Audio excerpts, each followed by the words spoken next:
a dagger to my heart.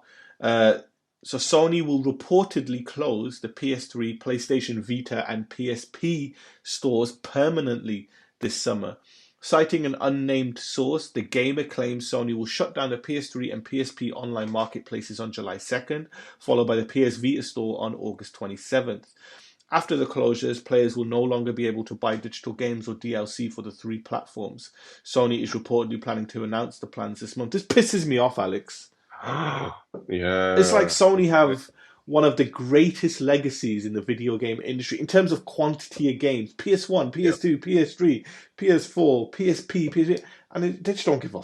I just come like they don't give a fuck, you know. They And do give a, you know what they give a fuck about? They give a fuck about money. And they know by closing down these stores that would just encourage more people who are still holding on to their old school consoles to move up and mm, upgrade. You know what you I mean? know, I And tell you eventually, something. I tell you what's funny, right? There was a interview with. It was during a Gran Turismo esport event with Jim Ryan, and to celebrate obviously the event, they had all of the other Gran Turismo set up so people could play with all of them.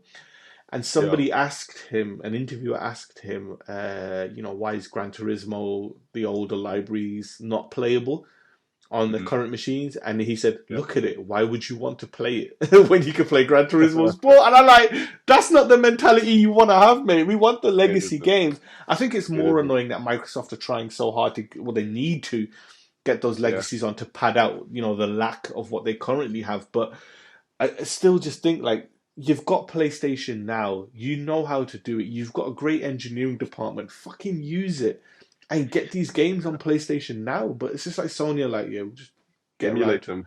You Yeah, just know. emulate them. Buy an emulator because there's plenty of them out there, Mm.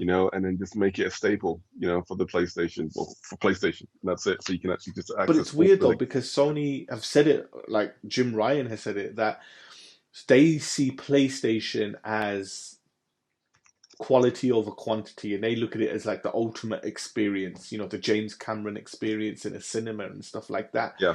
And I'm just hoping that if they do announce this stuff, because the PS Vita, as I said to you, it still sells, even though they've stopped supporting it, and people still release games on it, and they still sell because people love that handheld. You know what I Yeah. mean? But we'll see what Sony does on that. It's absolutely devastating for me.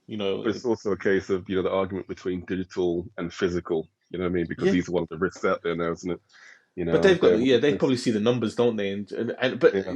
they're just probably thinking like, well, we see the numbers. Let's put all focus on PlayStation 5. Let's put all focus on other things. So we'll see what happens. But they're consolidating a lot of stuff, movies and Yeah. programs that we spoke about the other week. Now this, so they better come up with something big for PlayStation now. Yeah, Um, but I think, especially for you listeners out there, now's the time to go grab some of these games if you can find them. mhm. Um, you know what I mean? The physical copies, definitely, because obviously once that show shuts down, and obviously they're going to be seeing some production, those values for the games are going to start creeping up. You know, what I mean, like, give it some time. You know, what I mean, that's a Mhm. great stock to invest in now. Little tip Definitely. there. There you go. Number